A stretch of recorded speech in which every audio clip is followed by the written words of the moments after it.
It's all quiet in the underground bunker. Doors closed, locks bolted.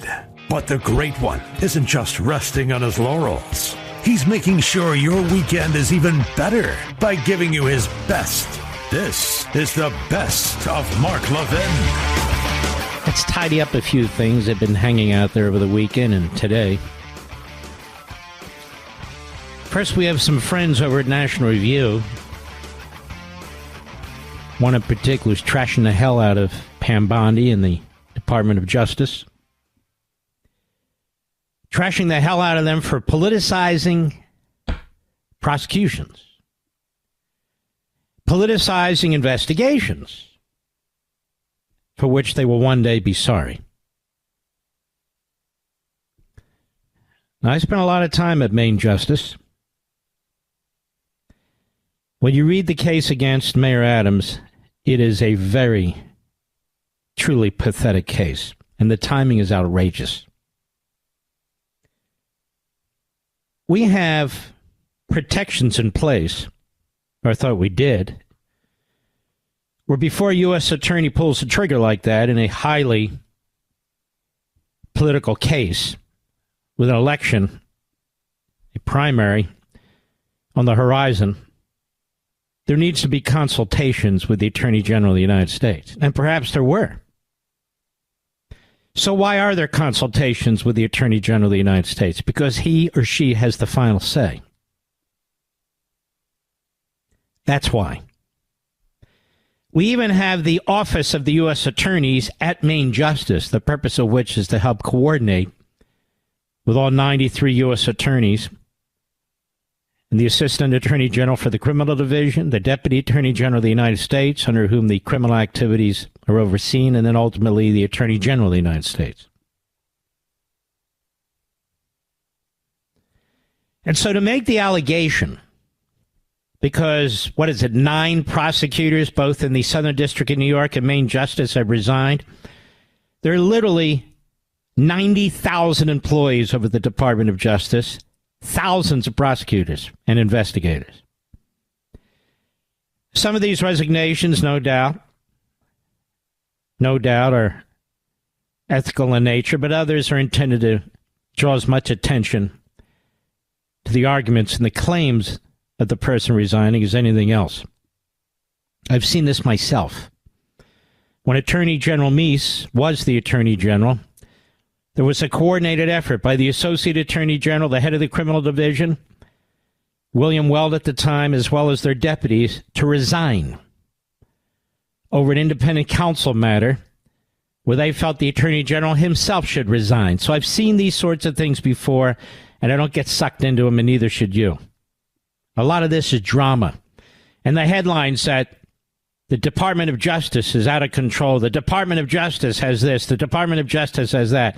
99.9% of the people at the Department of Justice aren't even paying attention to what the hell is going on in the Southern District of New York.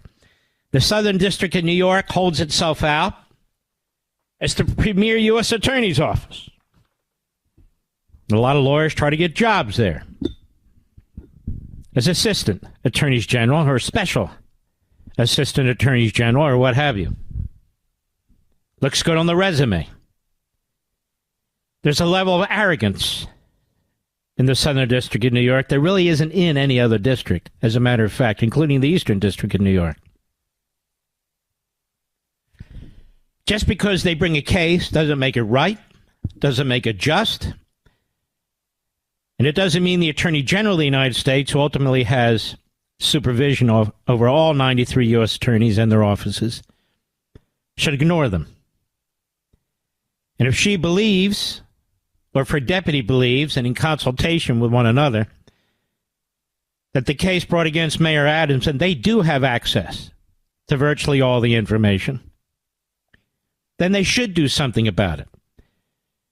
And it is courageous to do something about it because, as you can see, you get these individuals who write pieces or say things who are not encumbered with all the facts. There's no way they are.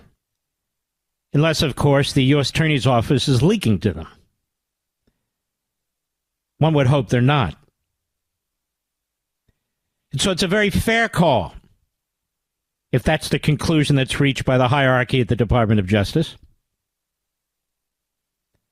And there's many lawyers who think it's a fair call, including the lawyers who represented Governor Bob McDonnell, who looked at it, including many other lawyers, including me. I'm no special pleader for Mayor Adams. I think he's a failure, to be perfectly honest with you.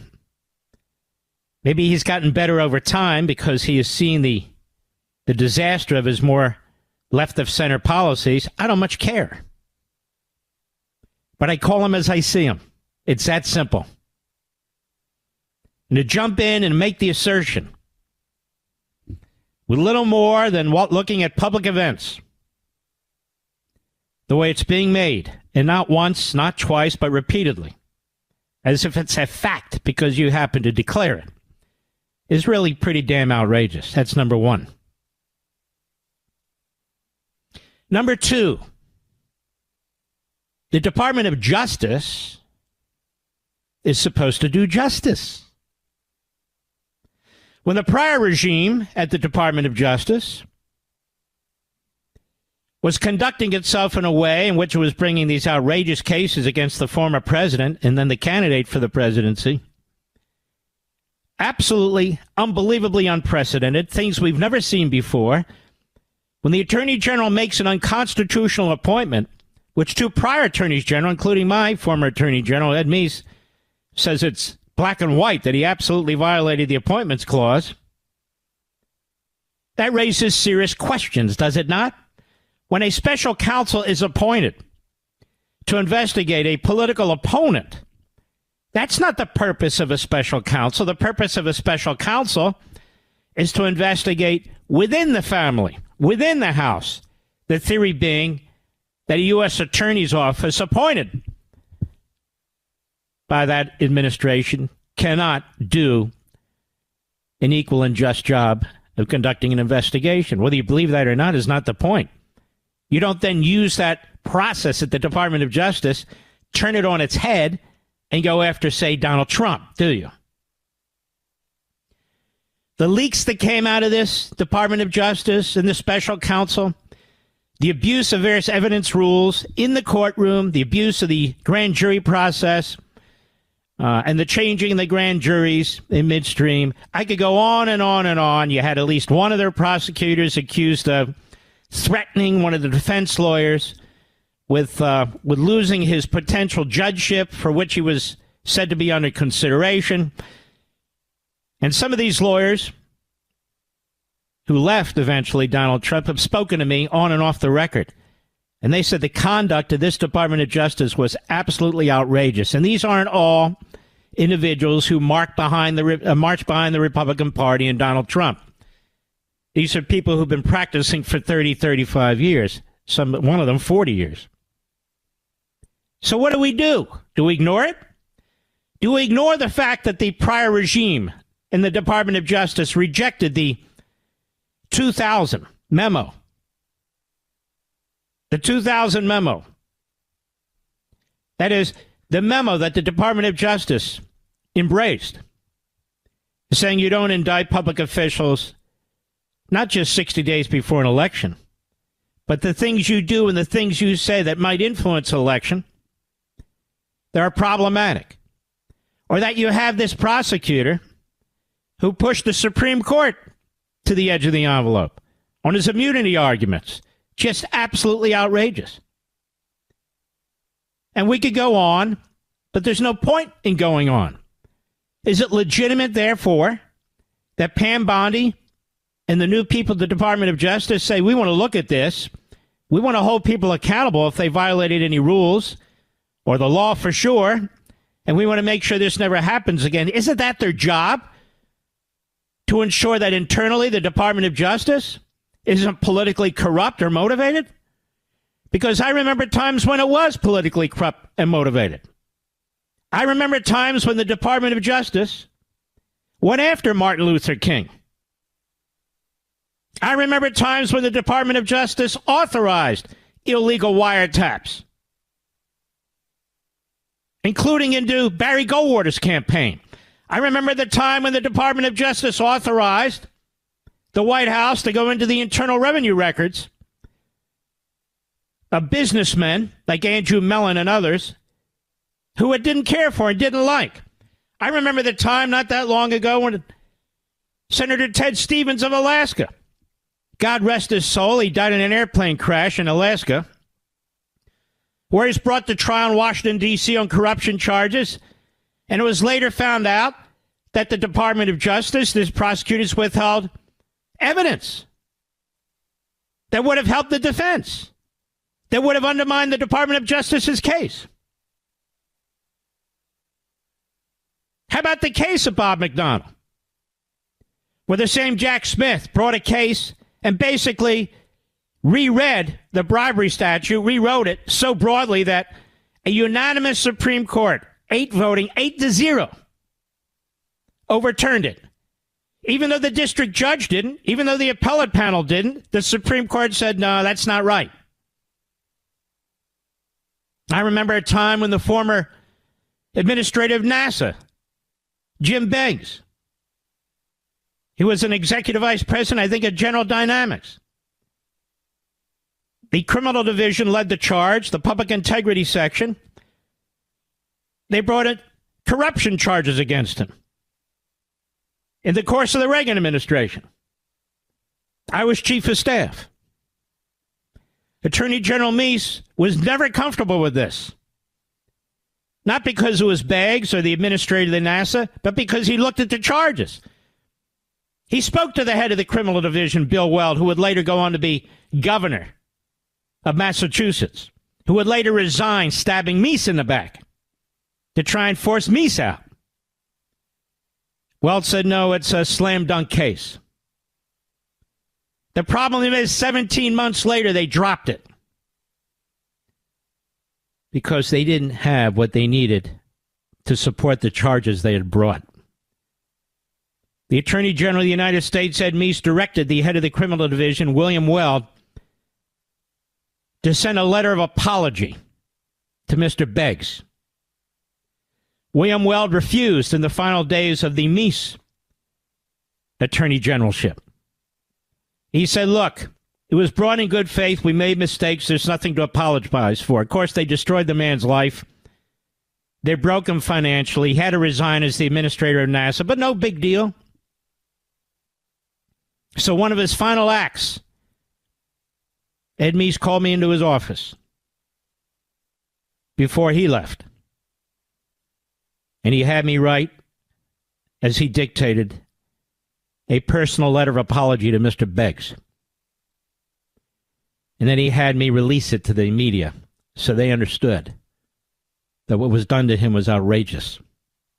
I read to you a few weeks ago what Robert Jackson, former Attorney General, former Associate Justice of the Supreme Court, took time off from his responsibilities as a justice to be the chief prosecutor for the United States of the Nuremberg trials.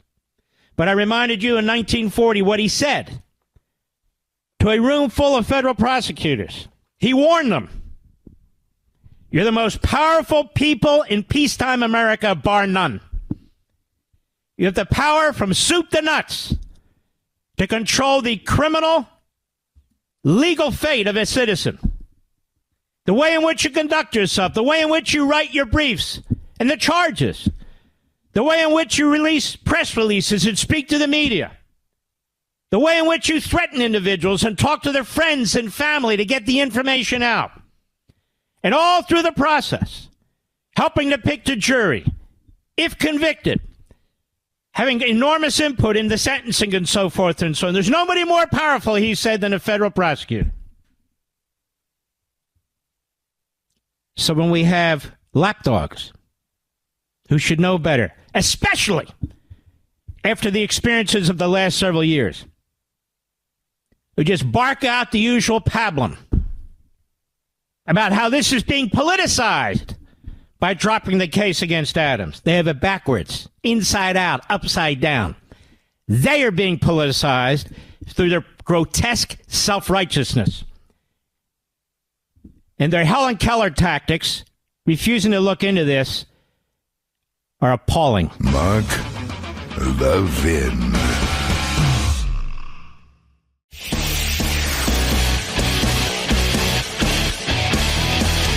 Making your weekend even better. This is the best of Mark Levin. Before I came on the program today, I looked at all these federal district judge decisions. There's a multiplicity of them today, as there seems to be every day.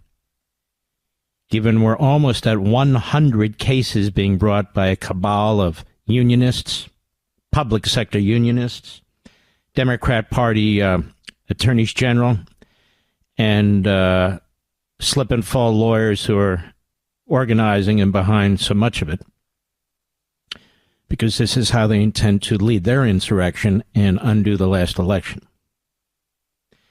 And I want to talk about this briefly. I'm trying to think of ways to explain this so the urgency of it is understood. These are federal district judges. They get lifetime appointments. Some of them barely get voted out of the Senate, 51-50 or something of that sort. Many of them are extraordinarily radical. The judges that Biden chose were almost to a man and woman, very radical. Same with Obama. And the Clinton judges are still out there. You have some judges appointed by Republicans who are never Trumpers. It's much like the Marxists and the Islamists. They have the same ends, same means, even though they don't necessarily agree on the same ends.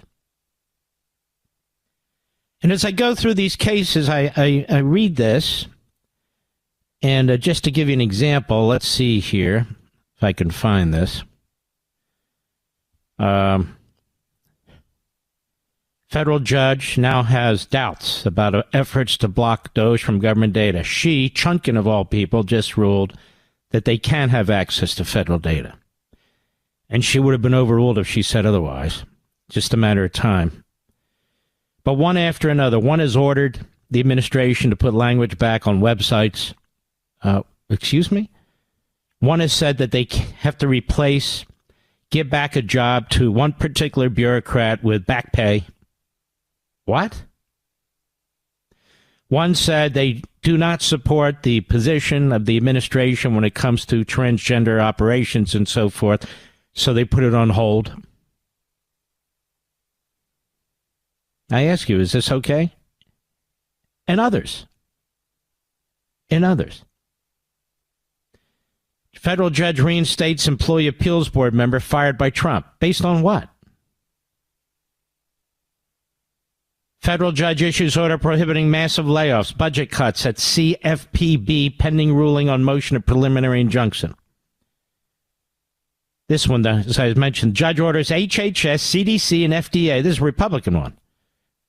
This guy Bates to restore deleted web pages with health information. Orders them to put it back.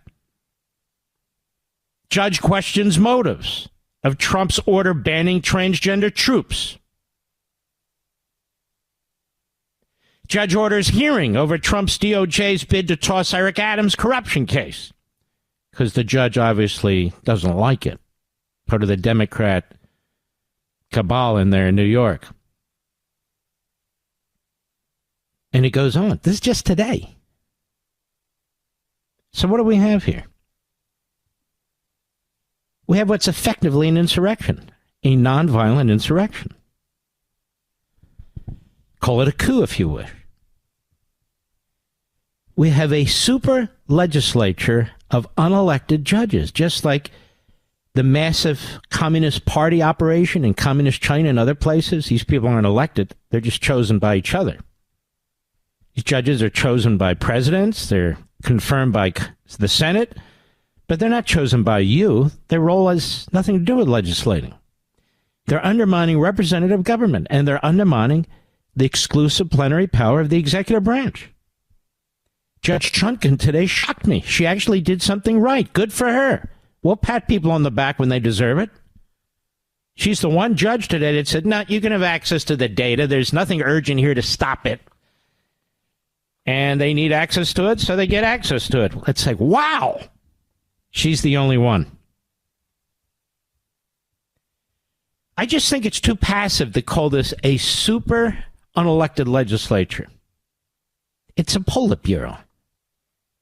It's a big Politburo where these people have seized for themselves the power to make these decisions, where they have none. They have no power to make these decisions. And so they're destroying separation of powers while pretending to uphold it. They're destroying the constitutional construct while pretending to enforce it.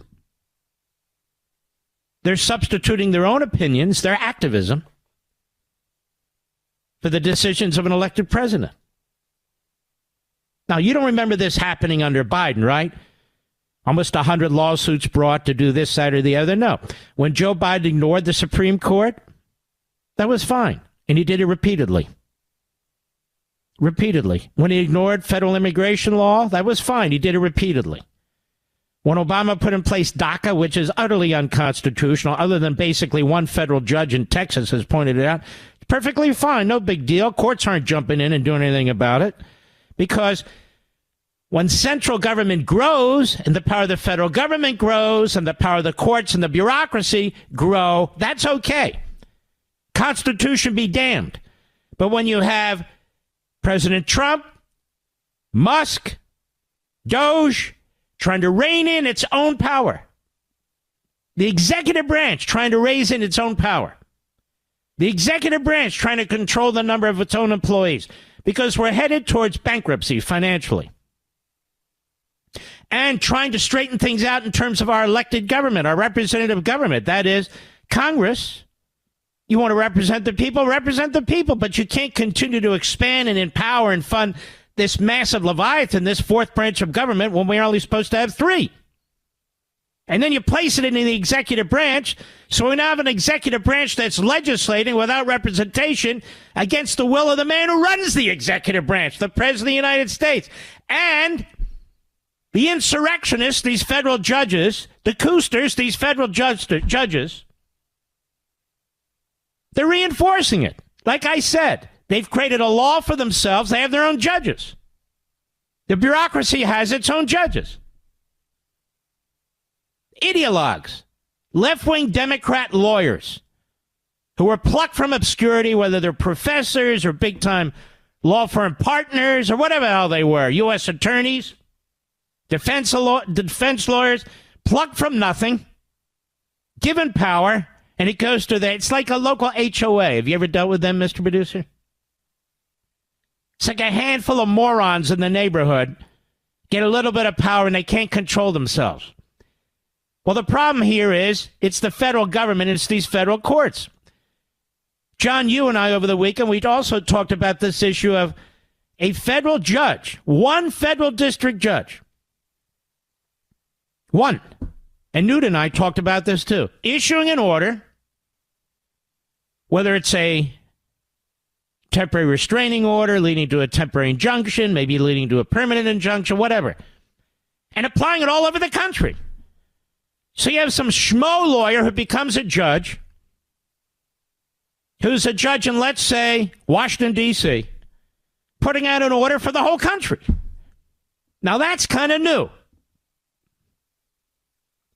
They're federal district judges, not federal national judges. Federal district judges. They're federal judges in the district that's been created by Congress.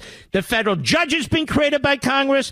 The federal district has been created by Congress. And they decide on their own, you know what? I'm going to issue a temporary injunction, let's say, and apply it to every corner of the country.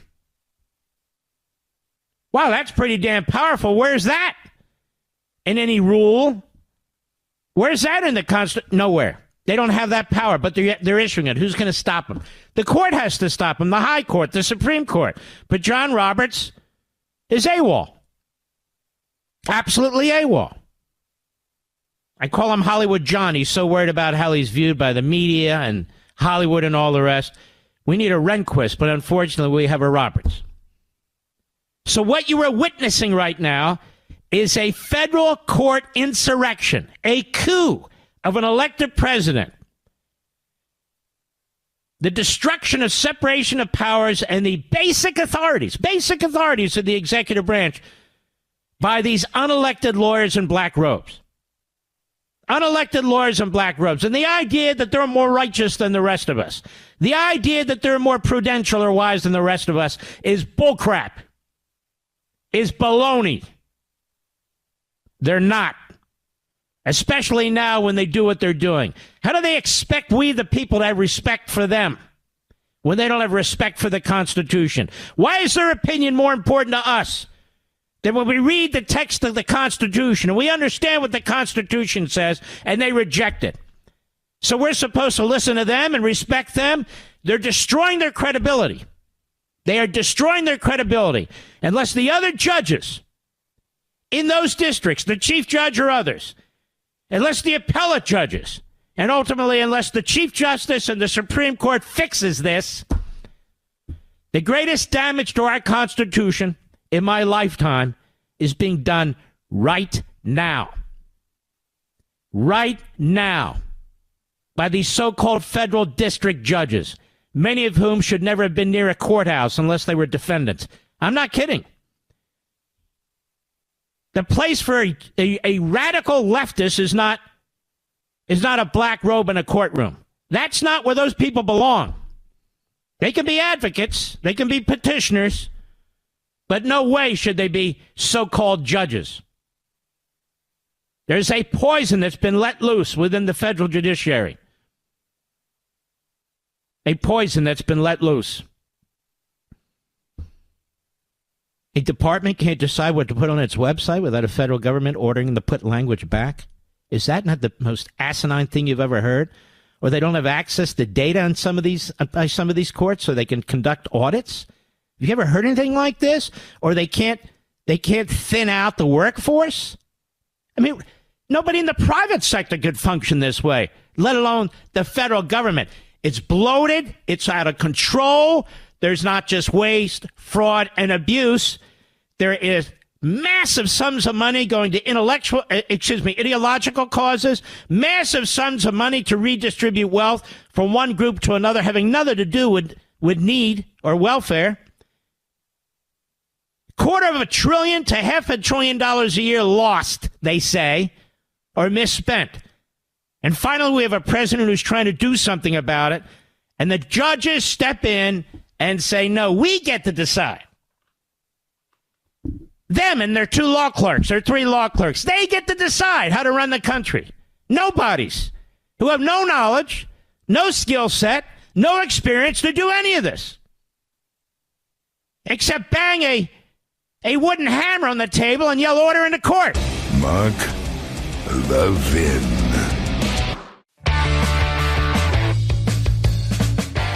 You're listening to the best of Mark Levin. Here's a real question, America. When will Vladimir Putin hold an election, Rich? Without his opponents disappearing, too. I'd love to see this. If I'm Zelensky, that's what I say, but I'm not Zelensky, so what do I know? You know, they keep saying to these clownish network Sunday shows, where's your evidence? What's going on? Where's the evidence of all this? Trump must have spent 5 minutes today at his press event laying out one after another, after another, after another. And I'm not going to do the whole thing, but I thought we'd dip into some of it because many of you who work hard for a living, this is where your money's going. It is sick. And the Democrats support every inch of their bureaucracy and every penny that goes to fraud, every bit of it. This is from today at Mar-a-Lago. Go. $10 million for Mozambique voluntary medical male circumcisions. Whoa. $10 million for circumcisions in another country. $9.7 million for UC Berkeley to develop a cohort of Cambodian youth with enterprise-driven skills. In other words, let's teach them something about enterprise. What about our people? Can't we teach them about enterprise? How about we just save our money? Period. Go ahead. Independent voices in Cambodia. $32 million to the Prague Civil Society Center, which is a very liberal group of people. Wonder how much of that money came back to the people that approved it. $14 million for improving public procurement in Serbia. $486 million to the Consortium for Elections and Political Process Strengthening, including $22 million for inclusive and participatory political process in Moldova, and $21 million for voter turnout in India. Sick. Well, why are we giving $21 million to India? They got a lot of money. They're one of the highest taxing countries in the world in terms of us. We can hardly get in there because their tariffs are so high. I have a lot of respect for India. I have a lot of respect for the Prime Minister. He just left, as you know, 2 days ago. But we're giving $21 million for voter turnout. It's voter turnout in India. What about, like, voter turnout here? Oh, we've done that, I guess. We did 500 million, didn't we? It's called the lockboxes. Yeah, exactly. He goes, he's hilarious, and he's right. 100%. They have so much money, America. They're just blowing it out on everything and anything that comes across their desk. And these are, senior executive service employees, GS-15s, GS-13s, GS-12, just signing off, pushing it out. And then we're told Donald Trump can't stop it. So the elected president of the United States, to whom all these people at least theoretically report to, they're certainly under his, management, can't do anything about it. So here's my question to you. How come no other president found all this? The guy that came closest was Reagan. But they didn't have all these technological skills to dig into all this data. They didn't have an Elon Musk. I'm just being very honest with you. We do now. I don't understand these attacks on Elon Musk. I really don't. Including from some in our MAGA world. I don't get it. Maybe they have some reason to do it, but I don't understand it. The guy's doing a hell of a job. He's taking a lot of crap. It's like Twitter's had done a hell of a job there. X. But takes a lot of attacks for that, too. I mean, he could be a $400 billion billionaire who's still on the Democrat side. He doesn't need to do any of this, just like Trump doesn't need to do any of this. And look what they are. They're patriots. That's why I have to continue to explain to people who really don't comprehend, and yet they get behind microphones and TV cameras and they act like they know what the hell they're talking about. This is not a populist movement, MAGA. It's not a movement of the middle class versus the rich.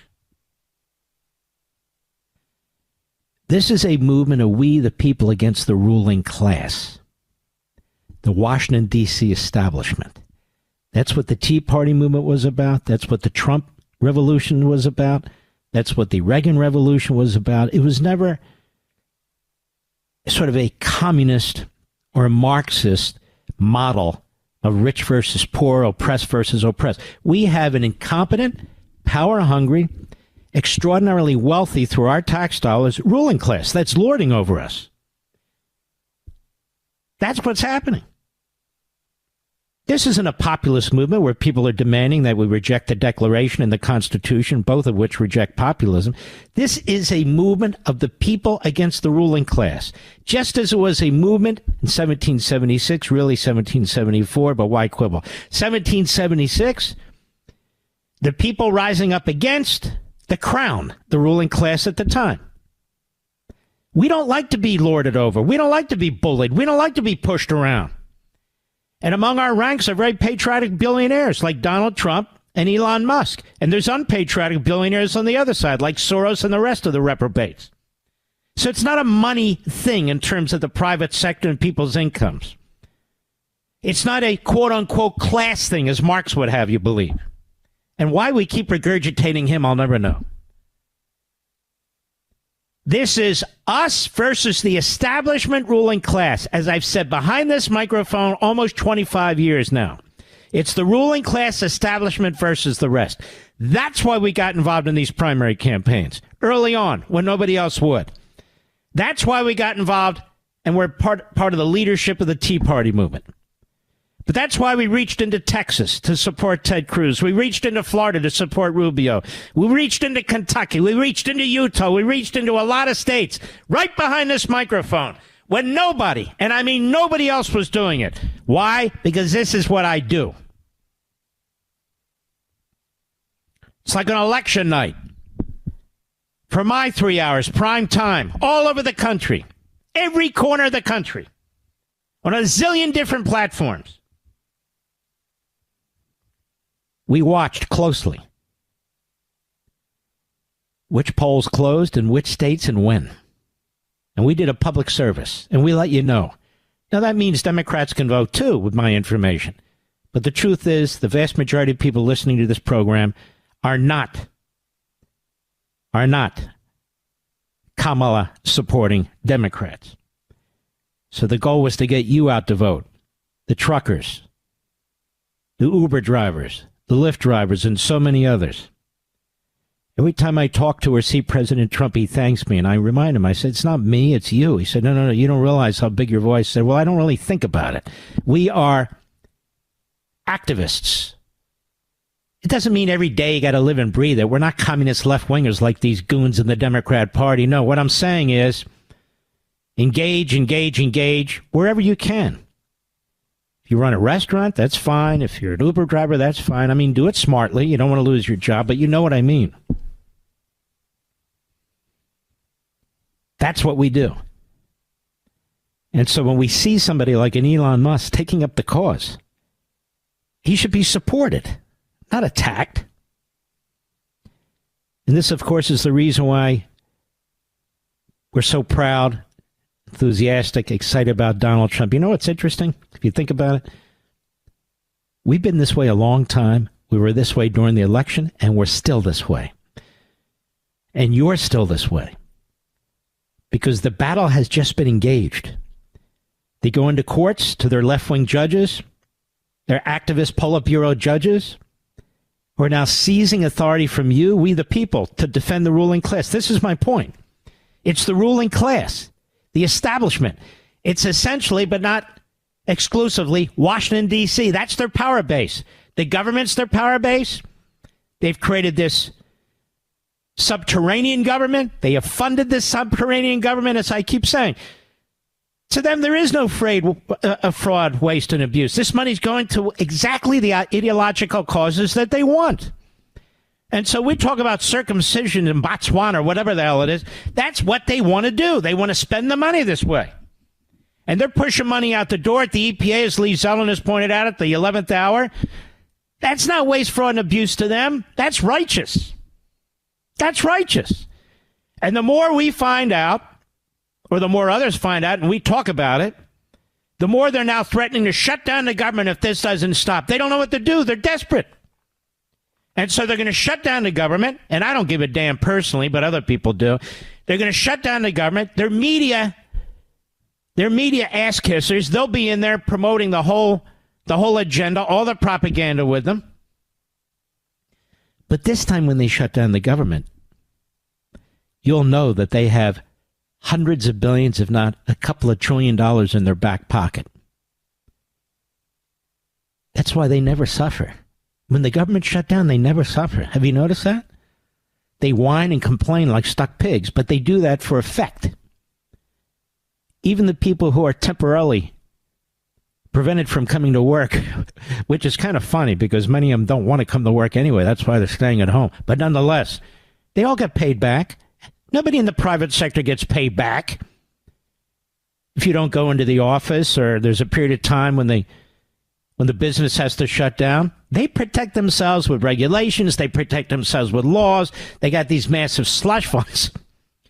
$4.7 trillion. They don't know where it went. I know where it went. It went to them. It went to their favorite causes. And they purposely don't track the money, just in case somebody digs deeply enough and finds out that this exists. The Treasury Department. Not HUD, not Ag. The Treasury Department that's supposed to track our money, supposed to know where all of our money is, has not been tracking $4.7 trillion. Trillion. The Social Security Administration, we're told how important Social Security is, and the Democrats and Trump, they're the ones defending it, and Trump wants to destroy it. $50 to $100 billion a year being paid out to people who are dead, who've never existed, who don't have Social Security numbers. That's your money. Somebody should go to prison. But the judges don't want to look. No, don't look at that. Where do you get the power to do that? We just claim it. What are you going to do about it? This stuff has to get to the Supreme Court. The sooner the better. And if the Roberts Court doesn't do the right thing, they're going to stab the republic right in the heart. Because if we can't, as a country, stop this profligate waste and abuse and fraud, we're done. If we can't even do that, we're done. Now, let me ask you a question. Should this government that has big slush funds, should this government that won't control how the money's being pushed out, doesn't want to, that has this, as I say, this subterranean government within the government, should it now be running our healthcare system? Should it be running more like Bernie Sanders says? Because trust me on this, Bernie Sanders is all for this subterranean government. Notice he hasn't come out against waste, fraud, and abuse. Where is the dumb bastard? You don't even hear from the guy. Mark Levin.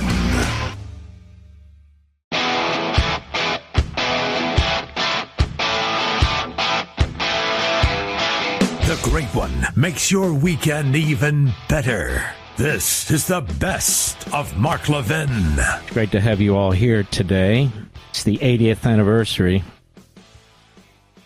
of the Battle of Iwo Jima. Now, my family knows a little bit about this. My grandfather, my mother's father, was in the 5th Marine Division, for those of you out there who know what I'm talking about, and fought on Iwo Jima. And almost died on Iwo Jima. Very important to remember these battles. We lost a lot of men, a lot of Marines on Iwo Jima. It was nothing but a small volcanic island. But we needed to take each island as we moved toward Japan. The thinking was, MacArthur's thinking was, that if we leave any islands with Japanese and their military on those islands, they could sneak up the back while we're going down up the island chain toward Japan. So we had to blow out every one of those islands, and we did at tremendous cost. Tremendous cost. I wonder back then if we would have had people in this country who've never done anything but claim to be smarter than everybody else, if they would have said, well, we provoked that war. As a matter of fact, we have people who say, we provoked the Japanese. Churchill wasn't very good. It was our fault. This Marxist communist propaganda, this fascist propaganda, is now said by some people who claim to be among us. They're not. They're not among us. Now, that battle, as I recall off the top of my head, went on for over a month. And like all the battles against the Japanese in the Far East, it was horrendous. My grandfather joined the Marines after we were attacked at Pearl Harbor. He was 34 years old. That was as old as you could be, and not a day older. And his brother-in-law, Teddy, who they called Tug, was a very, very strong man, very big hands. These men worked and worked with their hands. They didn't even complete high school, let alone college. He joined the Marines too, and he fought at Guadalcanal, another hellhole. Now, these are men who were men of the street, like so many ethnic Americans back then. Most of my ancestors come out of Russia, or depending on when you look at the map, some come out of Ukraine. I have no love lost for Russia. None. It's always been a militaristic regime, whether under the Tsar or under the communists, or now under the KGB, the old KGB, that would be Putin. Funny how his supporters never mention his past, but I'll get to that. And these were men who made money by scrapping together various jobs. One of the primary ways they made money was a beat-up old truck, which had wooden sides to it. And they would drive from Philadelphia to coal country in Pennsylvania, out west, closer to Pittsburgh for sure than Philadelphia. It's a long drive. And they would bring their shovels and they would physically put coal in the back of their truck, fill it up as high as they could, and they would drive back to Philadelphia, and they would sell the coal. And the coal was used for everything. To cook food, to warm a house in the winter, and so forth and so on. And they would do this as much as they could, and they didn't earn very much doing it either. But this is what they did. And so they joined the Marines and they went off to war. They went off to war against the Axis powers, the Nazi Germany, Imperial Japan, and fascistic Italy. But they were sent to the Pacific. And they went. They didn't have to be drafted. They were volunteers. And he saw my grandfather horrific combat, as did his brother-in-law. And the little dirty secret is we fought wars differently back then.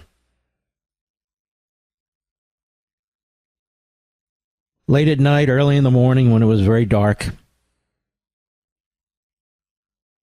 the Marines could hear some of their comrades had been captured. They could hear them screaming in the night as they were being tortured. And tortured in the most horrendous ways.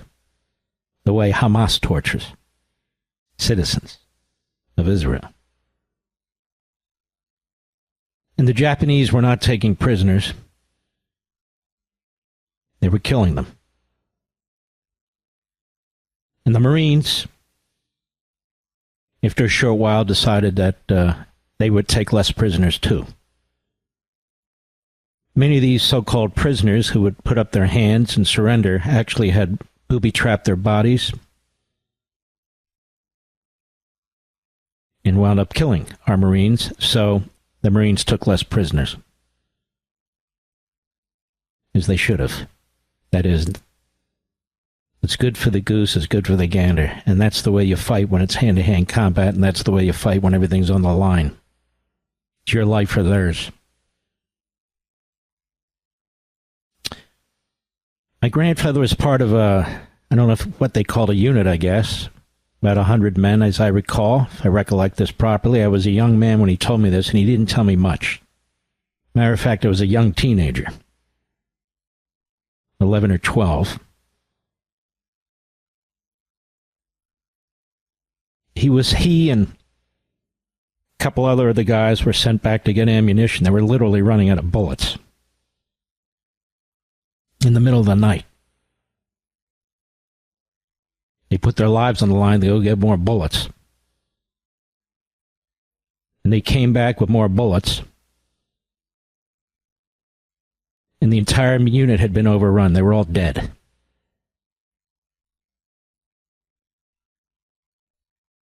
That's the way war actually works. They didn't think about any Geneva Conventions or anything of the sort. And the Japanese were brutal fighters. Their religion and their country were one and the same. The emperor was viewed as a godlike figure, Tojo, in many ways as well, and they fought to the end. You heard of the kamikazes and the rest. In the end, it's why Truman had to drop 2 atomic bombs to put an end to the war, and he would not accept anything but unconditional surrender. Period. Well, long story short, my grandfather would come home, as did his brother-in-law, and he lost his voice while he was fighting on Iwo Jima, and he was fighting hard. They all were.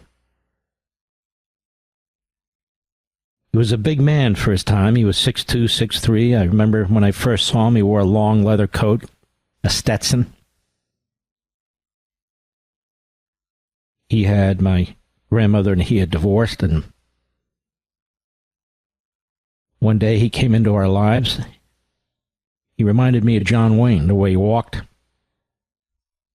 his long leather jacket, his Stetson. He walked into the house, and he had a Chihuahua in his pocket, which he gave to my mother as a gift, because he had two types of dogs at his house, German Shepherds and Chihuahuas, and he had a lot of them. Wasn't eccentric, it's just what they did back then. And he talked like this because he lost his voice while fighting in Iwo Jima. Obviously a nerve effect. This was a very tough man. He'd been a boxer. I told you how he lived his life. He wasn't broken. He was still tough. But he was different. Different.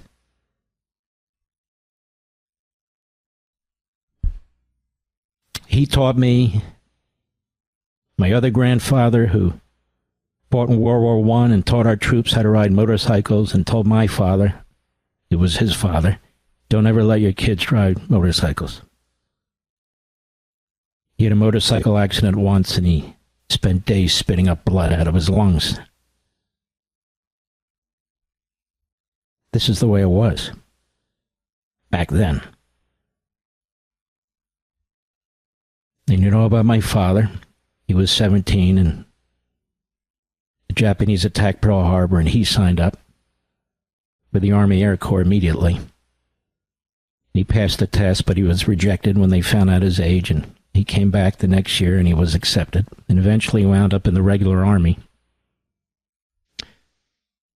He was not shipped overseas because of the war. Well, they wanted him at home, number one, but number two, the war came to an end. And there were other family members too, as I'm sure all of you can account for. But these men taught me something. The women in our lives, their wives, my mother, taught me something too. Don't be intimidated ever. Don't ever be intimidated. And if you're in fear, don't show it. Always tell the truth. Always be moral. And always stick to your principles. Life is too short to compromise your principles. You can compromise to get to your principles. Just don't compromise your principles. And this is how I live my life, and this is how I've always lived my life. So when people post tough talk online, I laugh. When they make threats online to me and others, I laugh. They claim to know what war's like, most of these people. They don't have the foggiest idea. Most of them have never left the classroom. Or they're very excited. They have crowds of people who follow them and so forth and so on. But they've never been in a real fight. Not a real fight physically, and not a real fight intellectually. And I say this because we are red-blooded Americans. We are tough. We can debate. We can argue. We should. It's called free speech. That's who we are. That's what we do. But don't try and intimidate me, and don't try and intimidate other Americans. Because then you've crossed a line. Then you're just a punk. It's my point. I think it's important. And when we come back, I want you to know my computer's down, my printer's down, nothing's working. I'm going to do this entire show from between my ears and using my iPhone for sponsors and so forth, but I'm quite capable of doing that. It's okay. Some of my best shows are done when the computer's gone south.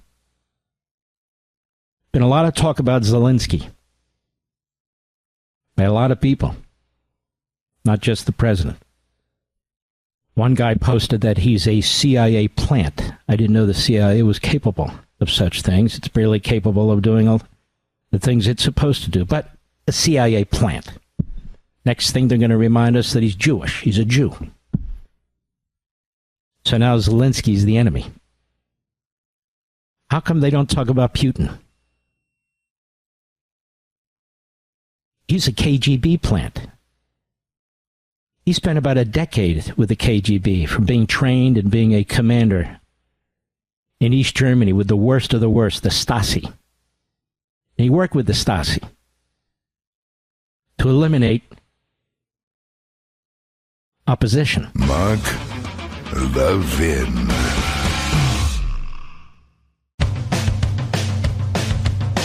We're giving you nothing but the best of Mark Levin. First of all, congratulations to Kash Patel. And many of you had a lot to do with that, contacting your members of the Senate, as we discussed. And I want to thank you for that. He's going to be a great director of the FBI. All the cabinet positions and individuals that we cared about have now been confirmed. So I want to thank you very, very much. This is very different than the first time around when they were dragging out these nominees, and Schumer was successful in it, and we got ahead of this. The president got ahead of this and pushed this agenda. Very, very important.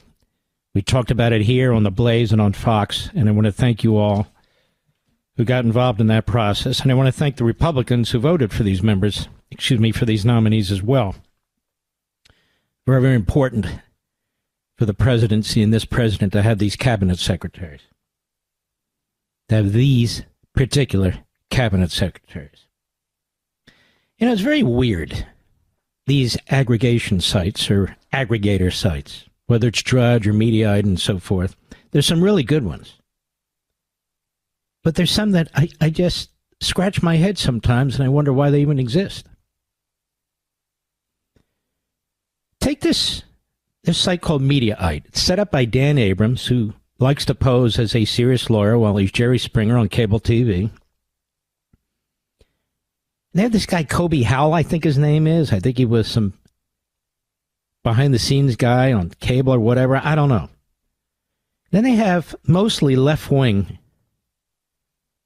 individuals whose job, I guess it is, to pick off TV shows and radio shows and clips and then put titles on them and then put their spin on them. I don't know. Everybody who listens to this program for years knows what I think about Putin and Russia. I've been behind this microphone almost 25 years. Putin's been the dictator of Russia for 24 years. Everybody knows what I think of Putin and Russia who listens to this program. Everybody knows what I think of Zelensky in Ukraine. Especially since Russia invaded Ukraine. I haven't made it a secret. I talk about it all the time. All the time. Now, my position is not hidden. My position is not unknown. Some people love it. Some people hate it. That's the nature of the beast. And so yesterday when I said what my position was, and I went through it, and I talked about the poll numbers for Zelensky, I talked about the poll numbers for Putin, who started the war and so forth. It's a big headline at Mediaite, which absolutely hates Donald Trump and me, about how I am defying Donald Trump. This has nothing to do with Donald Trump. Defying Donald Trump? What does that even mean? I'm a broadcaster. I'm a writer. I'm probably the biggest, certainly one of the biggest supporters of this president. I have my views about Russia and Ukraine. And Donald Trump's views about Russia and Ukraine are not the same as the views as some of these people in podcasting and radio, on TV, who claim to speak for Donald Trump. Not officially, but they just project, they say, what he thinks. And they're often dead wrong. You know, the Democrats have tried to tie Putin to Trump. They're still trying to do it. And yet we have some real kooks from the Quincy Institute, funded by Soros and Koch, and just others, gadflies, who are trying to do the same thing in their own perverse way. Donald Trump is not tied to Putin.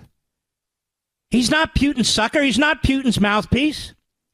He has certain views about certain things. And sometimes he's 10 steps ahead of us, as he has been in the Middle East and in other places too. So my views are my views. They're not a quote-unquote defiance of Donald Trump. They're not an attack on Donald Trump. 81% of the American people don't trust Putin. That's out from Wednesday. That means the vast majority of you, the vast majority of MAGA, Make America Great Again, don't trust or like Putin. They say 9% of the American people do. Now, 73% of Republicans do not. 93% of Democrats do not. But there's a 9%er group out there who I call Putinoids, because it rhymes with hemorrhoids. It's not that they just oppose supporting Ukraine.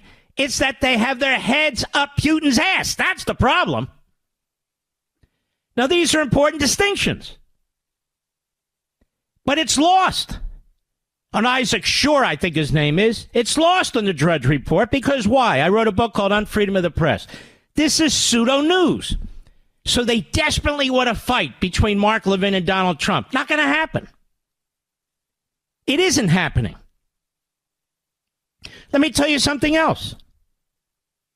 I think the only person who can pull off a peace agreement between Russia and Ukraine is Trump, just as he's done in the Middle East. But I have my views about Ukraine and Russia. I have my views about a lot of things that don't always sync up with Ronald Reagan or Milton Friedman or Bill Buckley or Donald Trump. But the difference is we come at this from the same perspective. We love America. We're concerned about America's security. You know, big people, mature adults, they have discussions about these things. It doesn't mean it's personal. It doesn't even mean it has anything to do with Donald Trump. I gave my opinion. Now, when I said these Putinoids are un-American, they're dangerous, had nothing to do with Donald Trump. I couldn't have been more clear yesterday. You can go back on the Mark Levin Show, which is where these guys went anyway, and listen to it. We put the audio of this show up a few hours after it's over. And go listen to it. I speak real English. Yeah, plain English. So even left-wing kooks looking for a fight can understand exactly what I'm saying. So these efforts, these efforts to bait hits, I guess they call it, right, Mr. Producer? At Mediocreite or at the Drudge Report, reject them completely. Now, I've also talked about Biden.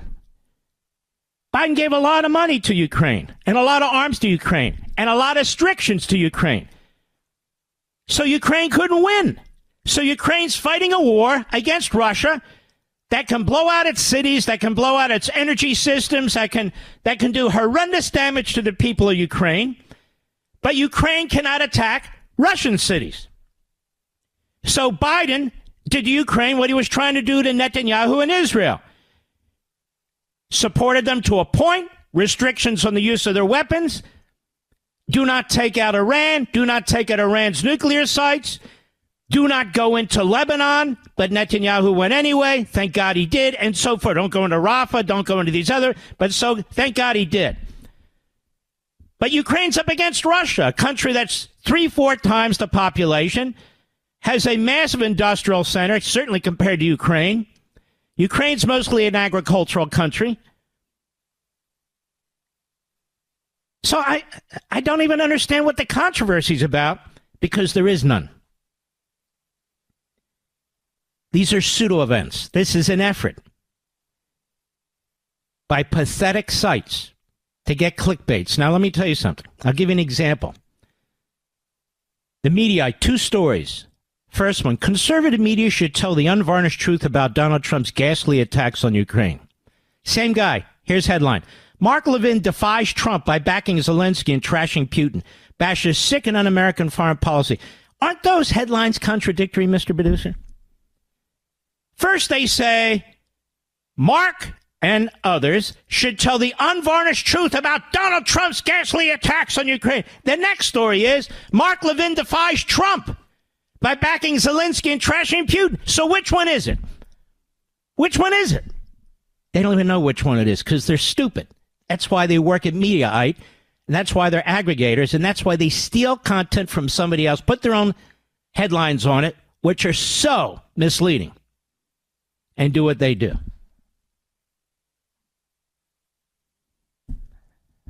So did Donald Trump call me today about this? Of course not.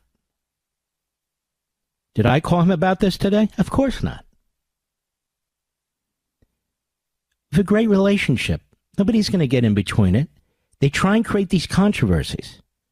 My God, there's a split. There's no split. I have my opinion. I voice my opinion. And I'm going to always voice my opinion. And I always have. Even when I was in the Reagan administration, the Justice Department, there were times I personally disagree with the position of the Reagan administration, and I said so. So what? That's my opinion. I will back up my opinion. I will explain my opinion. Nothing's changed. Nothing's changed at all. I have a lot of faith in President Trump that he knows what he's doing. A lot of faith that he knows what he's doing. This is just the first act in a multi-act event. That's what it is. He's not a double talk diplomat. He tells exactly what he's thinking. He's also very strategic about the things he says. Maybe he believes Zelensky's too dug in and he's trying to loosen him up. I have no idea. None. No idea at all. But the facts are the facts about who Putin is, what he is, the people he's murdered people who challenged him in elections, has never had a fair election. He's responsible for 500,000 deaths, along with Assad, his buddy, in Syria. And we can go on and on and on. My problem is with the Putinoids in the Republican Party, the Putinoids in the so-called populist movement, the Putinoids in the Marxist Islamist left. My problem is with them. Trump is no Putinoid. That whole Russia collusion thing was always a lie. Trump was tougher on Russia than anybody. That's right. He cut off their gas line to Germany. He put in the toughest sanctions against Putin and his oligarchs. He actually was the first one to give military weapons to Ukraine to help at least deal with Russia should they invade, while Obama was giving blankets. This is his record. He's not a Putinoid. He doesn't suck up to Putin. He's trying to do what he said he wants to do, bring peace to the region. And he'll do it his way, and strategically he's absolutely brilliant.